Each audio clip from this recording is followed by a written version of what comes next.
اچھا، اب ایک قانون دان کی حیثیت سے یہ بتائیے کامران مرتضیٰ صاحب کہ فی الحال تو ٹرائل صرف جنرل فیض کا ہو رہا ہے، اور وہ بھی ٹرائل اس لیے نہیں ہو رہا کہ وہ 2018 میں عمران خان کو برسر اقتدار لانے میں کتنے ایکٹیو تھے یا نہیں تھے، وہ ہو رہا ہے کوئی کرپشن کا کیس ہے، اس حوالے سے ہو رہا ہے۔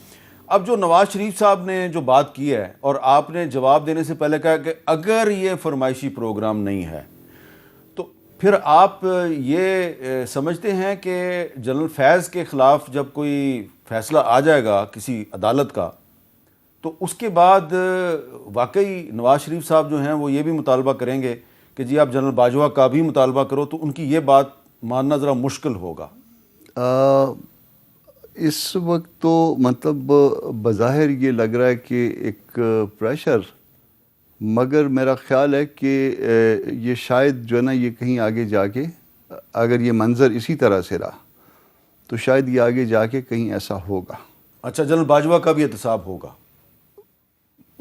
کیونکہ ان کے خلاف گواہ کافی موجود ہیں۔ دیکھیے نا، آپ کس ٹیچر کے بندے سے، اگر میرے جیسے بیرسٹر صاحب جیسے کسی بندے کے منہ سے یہ آتی تو بات عام سی ہوتی، کس کے منہ سے آئی ہے بات؟ نواز شریف صاحب کی۔ جی ہاں، تو اب جب اس ٹیچر کی ادھر سے مطالبہ آتا ہے تو پھر اس کا مطلب ہے کہ یہ کوئی بات آگے جا کے کہیں پہ چلے گی۔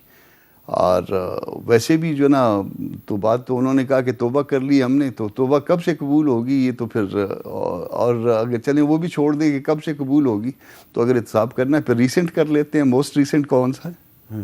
تو ذرا تھوڑا سا کھل کے بیان کریں گے موسٹ ریسنٹ کا کیا مطلب اس کے بعد ایک دفعہ تو آر ٹی ایس بیٹھا تھا نا، اس کے بعد کیا ایک چیز بیٹھ گئی تھی، ایک چیز کھڑی ہو گئی، وہ کھڑی بیرسٹر صاحب کی حکومت کھڑی ہو گئی۔ اچھا، یعنی کہ تحریک انصاف بیٹھ گئی تو مسلم لیگ نون کھڑی ہو گئی نا۔ تو یہ آپ کو اصول طے کرنے پڑیں گے اس ملک میں، جو بھی اصول طے کر لیں، برے اصول طے کر لیں، اچھے اصول طے کر لیں، پھر اس کو بنیاد بنا کے پھر آگے چلیے۔